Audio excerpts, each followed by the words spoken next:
Life is not a bed of roses, and sometimes you might become homeless or you need a place to stay, and maybe you have a friend who have a place and you are going to stay there, or perhaps you are already staying there.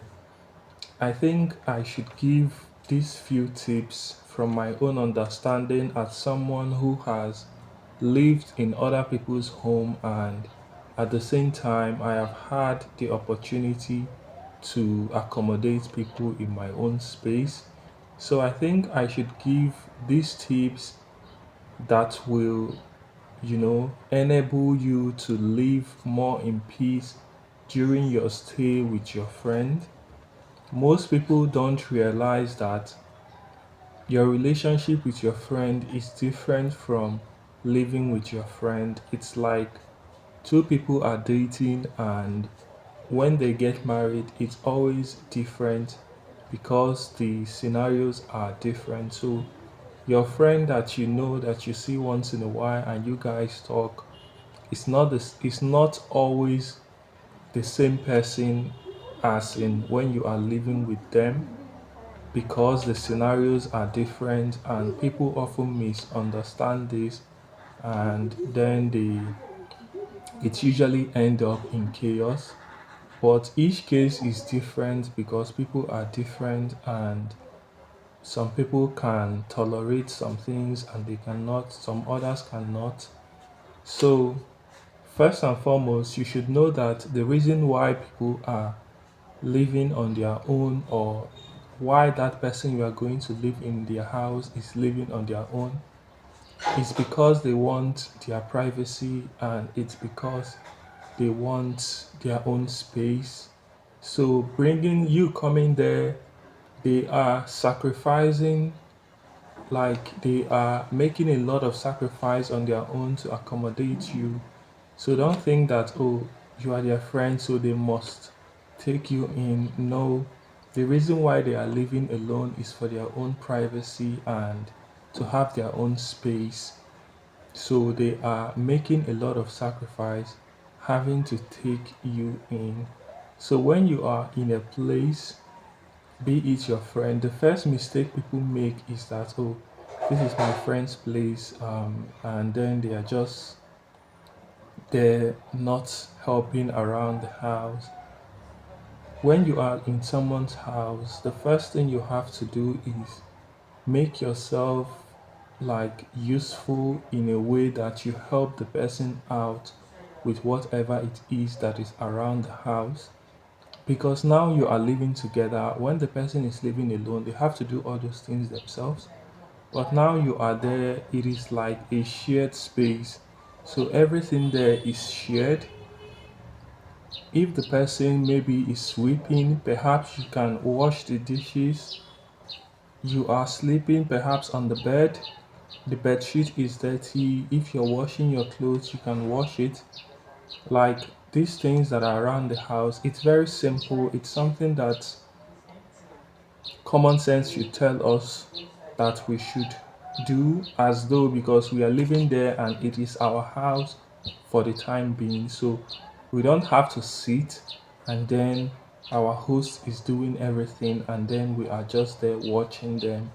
It can at some point become irritating for them.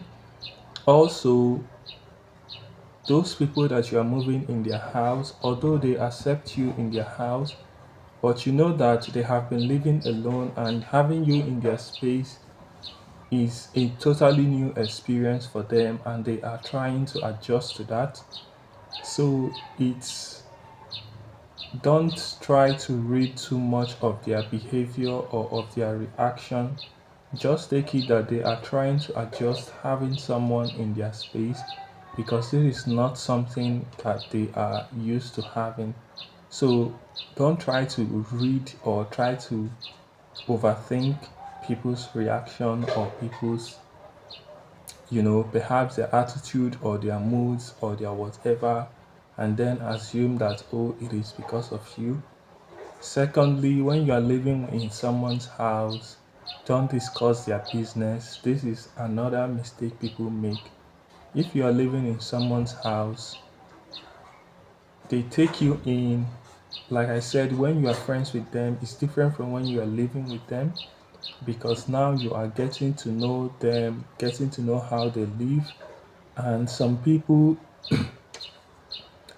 might then, like some people, I don't know how they think, but they usually go out and start discussing all what they discover about, like they are discovering more things about the person, and then they go out to discuss it with other people, and this brings a lot of conflict in the end, because whatever you discuss will eventually get back to the person's ear, and it is not a good thing.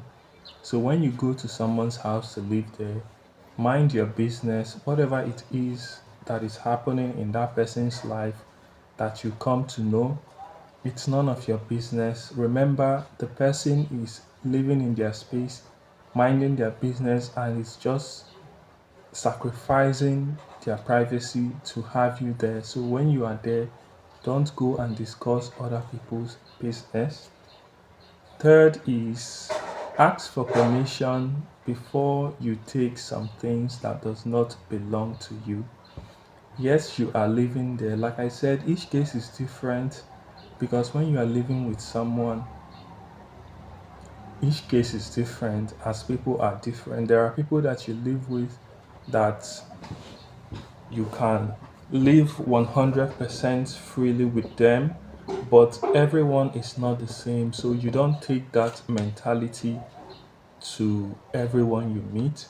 So, as it just like courtesy or respect, I would call it, perhaps lotions, perhaps some things, don't just take it because it is there.